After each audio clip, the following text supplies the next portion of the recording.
epic day of competition here at the Fiji Pro, the best day of 2016 on the Samsung Galaxy Championship Tour. The surf is still firing. We showed up this morning with 12 surfers. Now we're down to the final 8, setting up for a finals day coming on the last day of the waiting period tomorrow. Joe Turpel alongside former world champ Martin Potter, former CT competitor Ross Williams. What a day to celebrate. Everything came together. The water was groomed with perfection. We got a lot of perfect 10s today. I tell you what, it was definitely a day for the ages. I mean, that's going to go down in history as probably one of the most high-performance, most exciting days of surfing in a while.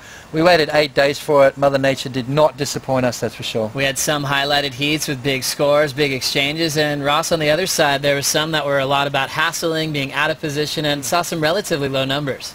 A couple of big mistakes, you know, obviously some unfortunate blunders there with interferences, and then there were some guys that were struggling to find that ledge that we kept talking about all day long. That you know, it really is tougher than it looks. You know, you're watching your TV and you're like, what's the deal? Why aren't they getting barreled every heat? But there's those big bombs that break wide, and it keeps everyone in check, so you have to play cat and mouse.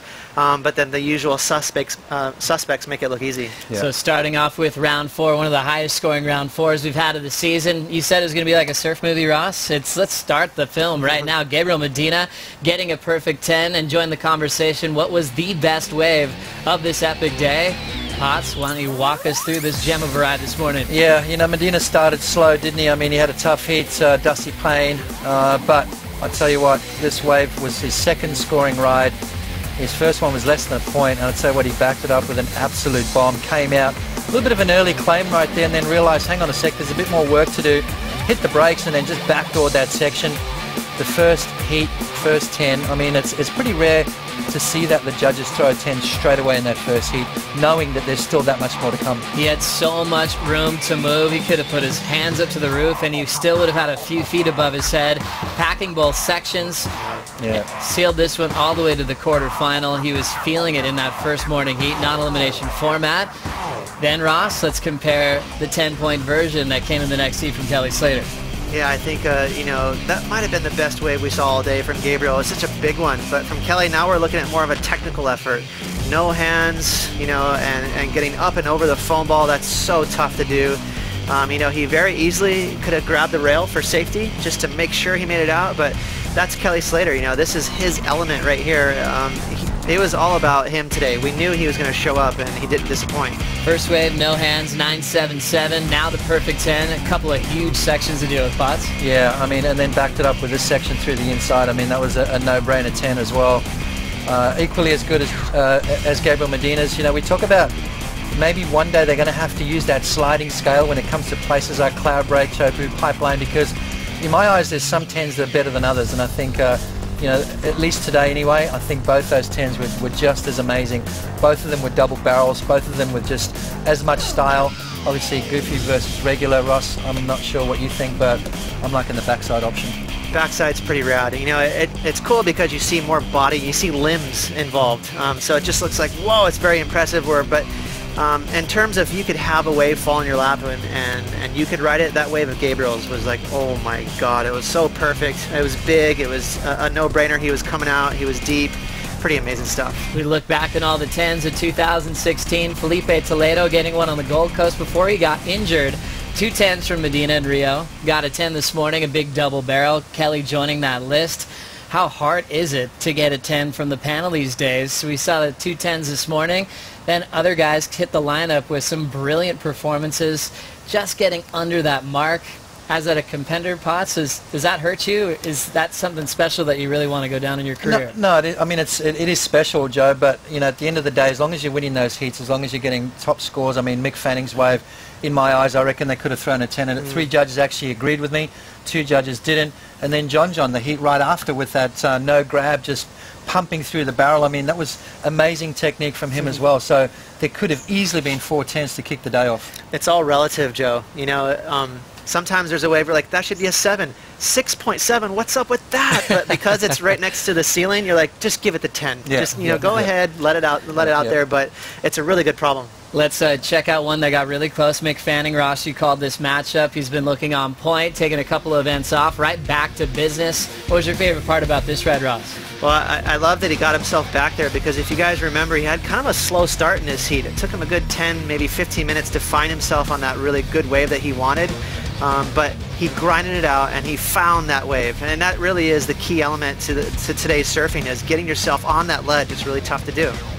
Seeing him flying through the barrel. Pots, oftentimes we talk about backside tube riders. Look at the dance. We put John Kelly. Those are the first few names. Does Mick get left out sometimes when he should be there? That first one wasn't the 10. This is the 10 right here. Look at that wave. I mean, the wave alone was a 10. Then Mick Fanning, in that post-heat interview, thought he'd rubbed too much speed off, thought he'd put himself way too deep, but came through with flying colours. I mean, have a look at this wave. It is not just wide. It is absolutely perfect. Mick Fanning just slotted himself right in there.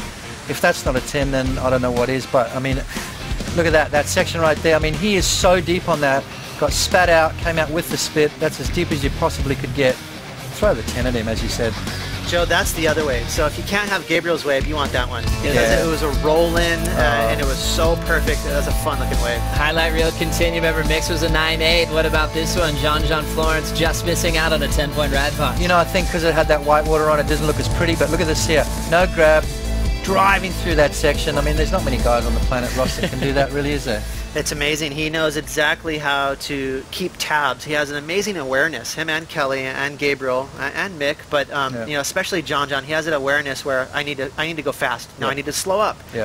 Whereas a lot of times people are just kind of they don't have that awareness, and they end up making mistakes. Impressive to see that control in the back end. No need to grab for Florence as he's off and running in this contest. We always like to focus on the Jeep leaderboard. Florence, number 3 in the world, is running head-to-head with Matty Wilkinson, who's still world number 1. Wilco, making the quarterfinals, will be wearing the Jeep yellow jersey, heading into the J-Bay Open, where he's been compared to Mark Occhilupo. Speaking of Occhi, happy birthday, Ock, celebrating 50 years of age today. It's Occhi's birthday. Yeah. Big day. Happy birthday, Occhi. He's got to be happy to watch this. Wilco's performance, what'd you like out of it, Ross? Well, you know, it was impressive because, you know, much like Adriano de Souza, I think Wilco has made leaps and bounds improvements with his competitive skills. You know, he's always had that raw talent that we would love to talk about for years and years and years, but now with the help, you know, props to Micro too, he's been able to harness it, and so he hasn't had those stellar heats that we've seen from John and Kelly, but he's been competing really smart in this event so far. I mean, look at that wave right there. I mean, that could have been a 10, couldn't it? But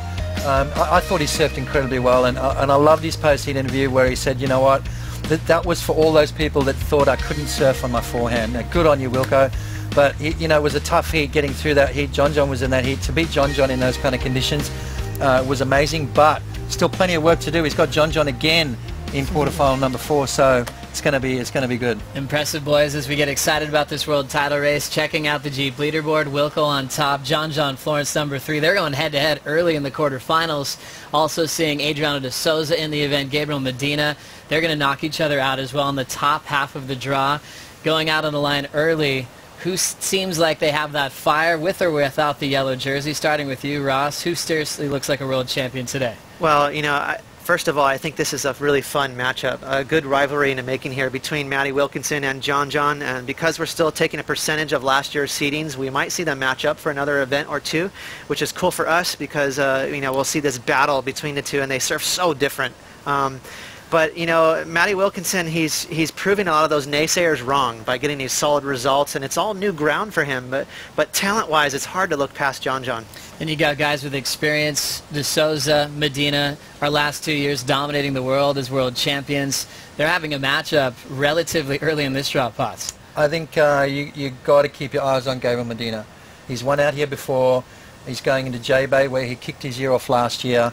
He's done well at Chopu, won there as well. So he could go on a crazy roll over these next 3 events and find himself way up in the top 5 and potential another world title. So don't forget about Gabriel Medina. I mean, the focus on at the moment is Matty Wilco and John, but Medina's right there. I mean, if he comes away with a win here, he's going to rocket himself right up behind those guys, and it's going to be game on. It was such an impressive round 4, seeing domination and perfect 10s. Round 5 got a little bit scrappy in the first couple of heats, and then round 5, heat number 3, was a really fun one to watch. All Namotu matchup, all Australian battle. Josh Kerr taking on Ace Buchan.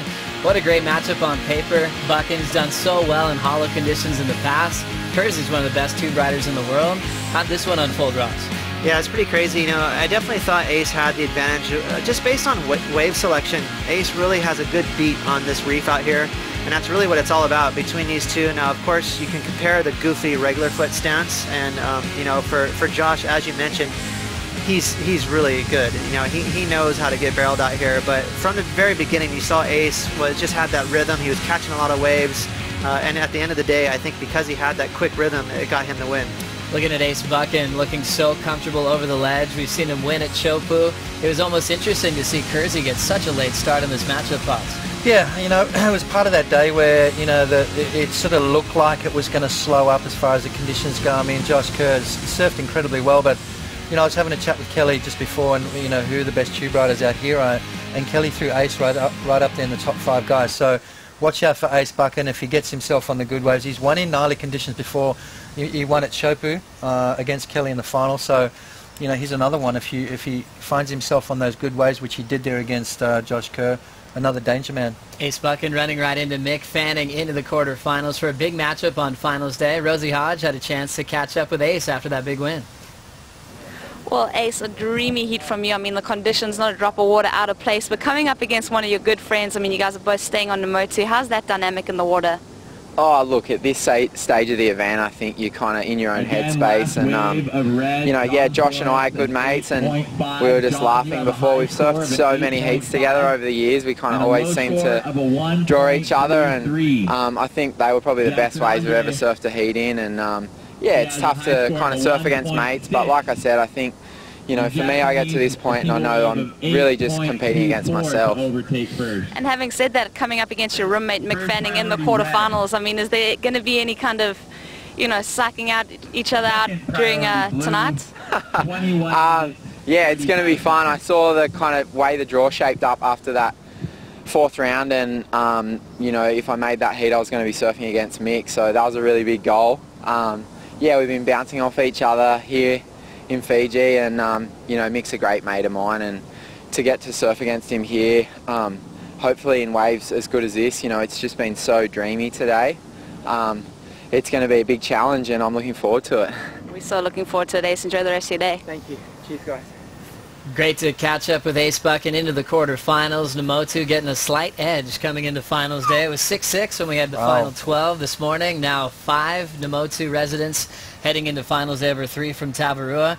Sometimes you're getting the friendly fire. 2 guys on the same island battling against each other like we saw in the last heat of today, round 5, heat number 4. Jadson Andre taking on John Florence, a rematch from a final they had in France a couple of years back. Looking at John always to take over conditions like this, Jadson still had some entertaining rides to keep himself in this matchup, Russ. Yeah, it was, you know, always going to be kind of a heavy favorite here for John to take this heat out, but we were saying before the heat started, you know what? You never know. If Jadson can get himself on the quality waves, there's no reason why he can't get you know, a couple of 9s or something in that fashion. So we weren't counting Jaddy out, but the heat definitely unfolded the way we thought it would. John Florence deciding to go for an Old Faithful 6-4 from John Peisel. Peisel, he's had this board for over a year. It's kind of like an Old Faithful. Were you surprised by the length there, Potts? No, not at all. I mean, you know, cloud break was pumping today. Really shifty. You know, I heard a lot of competitors say it was so easy to be too far out. But then he sort of does stuff like this. I mean, when you know, he's one of those guys that's going to turn on anything that comes through. And I mean, I love this. Even though he didn't make it, I would have given him 10 for effort right there. But, you know, I love watching John surf in these kind of conditions. And as you said, Jadson Andre did fight back. I mean, have a look at this barrel. This was a sneaky little insider, Ross, where he kind of gave up on it, but then all of a sudden it opened up for him. That was bizarre. You know, he literally was waving a white flag, and all of a sudden he said, hang on, I'm going to make it out of this thing and get back in the heat. Yeah. But unfortunately, he couldn't break the combo, and just wasn't Jaddy's day in this heat in particular, but a pretty smooth victory there from John. So very exciting matchup. John Florence into the quarterfinals to take on Matt Wilkinson. Jadson Andre, though, with a huge result, fighting with that ankle injury, looking solid. His confidence is coming back. But now with John into the next round, he's going to try to go back-to-back wins from that huge win he had at Baja da Tijuca. He was able to catch up with Rosie Hodge right after the heat win. Well, John, one of the things that you said when you got on the boat is that you got so pounded. So just walk us through a situation where you feel like you're getting a beating. I don't know. I just got like the first. Well, first off, me and Jaddy we like paddle battled way up the point. didn't know the heat started for like 5 minutes, and then they're like, oh, 31 minutes. I was like, damn. And then I I went on this big one, and it kind of pinched, and I got really worked. I came up kind of in the spot right for the next one, and it had like a whitewater start, and I just like, I tried to make it, and it just rolled me in the whitewater, and I was just in the whitewater getting rolled and like couldn't get through the back of it. And I just came up with no air, just had to sit there for a second, just like, and then the rest of the heat I was just so tired. I was like, I'm just gonna wait for nice, clean, good waves. Well, with 2 8.5s after you backed that up, how did you regroup? I mean, you mentioned being so exhausted. Yeah, like I said, I was just like, okay, I'm gonna pick real clean ones. There's a lot of good waves coming in, and I don't need to make it harder for myself. And something that we can't wait for is the quarterfinal number 4, where you'll be coming up against Maddie Wilkinson. I mean, what do you make of that matchup? It's a good matchup, and he got me in that round 3, and he's in the lead right now, and there's all types of stuff for it, but I'm just gonna focus on my own surfing, and I'd love to get him back, but you know, you never know. And tomorrow I think is supposed to be good, big waves, and I'm excited. And your relationship with Bede, I mean, it seems to be working for you. Brazil, now here, you're really starting to find that momentum and that groove. Yeah, for sure. You know, Bede's been a big help along the whole way this year, and just little tidbits in here and there, you know, and just having a sounding board kind of for out here, you know. It's such good waves, but you still got to keep your kind of mind in that heat strategy type, you know. So, yeah. All right, John, we can't wait for the clash and go rest up for tomorrow. Okay. Great to hear from John Florence breaking down the action at Cloudbreak, talking about some wipeouts that he had to deal with here at Cloudbreak. Remember, he won the Eddy this year in gigantic surf, and even once in a while he'll take a couple of tumbles, but we know that just gets his adrenaline pumping, recovered from that back-to-back 8.5s as he's into the quarterfinals. Let's check out the matchups. We're going to put Ross and Potts on the spot for a pick for the win coming into finals day. Got some heavy matchups, De Souza, Medina on the top side, Kelly taking on Dantes, Fanning Ace, and then Wilco and John Florence. Potts, who's going to be in the final at the end of the day? Well, I'm looking at quite possibly a Medina Slater semi-final 1 and a Fanning Florence semi-final number 2. Whoever wins those 2 semi-finals, I think, has got the ability to go on and win this event. Impressive. Your final outcome for that champion, Potts? I'm thinking Kelly. Kelly going all the way. Way to keep him honest, Joe. Ross, yeah, just Potts was trying to get out of it, and you put him right back on the quest there. I don't want to say it's a no-brainer, but I definitely think Gabriel Medina is going to get to the semis with Kelly. I think tomorrow's going to be big. It's going to be bigger than today, so it's going to be tricky, it's going to be shifty, and that's going to go into Kelly's hands. So I think John and Kelly are going to meet in the final, and the old bald fella's going to take out the kid. I think Kelly's going to get this one. There we go. 2 past Eddy ICAO champions. It's going to be big, solid. Kelly's won here 4 times. John Florence looking for his first win here. Back-to-back wins potentially for John, number 3 on the Jeep leaderboard. Wow, there we go. 7:30 morning. Dawn Patrol show will be on. Join us with your picks and who's going to take this one out, and join the conversation at WSL. Thanks for being with us on an exciting day of action here at the Fiji Pro. We'll see you tomorrow.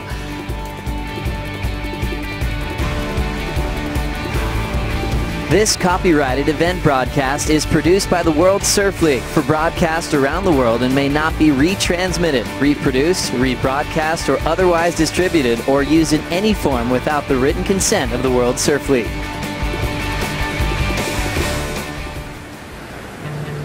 We are coming off the back of the best day of competition so far in 2016. Amazing conditions at Cloudbreak and anticipating big things for the 4th round. Heat 1 of round 4, just about to get underway. Medina, a couple of big pumps to get some speed for a beautiful section. Comes out standing tall, slams on the brakes for the bonus one. It's spitting behind him. An absolute Cloudbreak special for Gabriel Medina to throw down a gigantic score. Slater able to get the first wave of the matchup. Big bottom turn. He is so deep. Doesn't grab the rail. On the first section, he comes flying out perfectly. Late takeoff, and he just has to eject. Oh my goodness. Stalling now, grabbing the wall of this wave. It's starting to open up. Fanning still moving through this one. He is way deep, and he's going to come out. That is going to be a huge number. Here goes John now on one of the thicker waves of this heat, and you just know he's going to come out as he sets up A line through the inside, plenty of speed here. Rolling through this one, no hands. He loves the feel of it. That is a huge keeper result at an event where Matt hasn't been past the third round before. He knows beating John out here is a huge deal. We have plenty more big heats coming your way. We're going straight into round number 5. Dantes, casual off the bottom, jams it right into the barrel. This wave's going to spin behind him over the foam ball, and he's got a perfect line to come out. Adrian Buchan now with an opportunity to increase his lead. And that'll be the best wave of the heat so far. Just a casual approach from John to set himself up for this first section. He spat out of the tube, but stalling for more.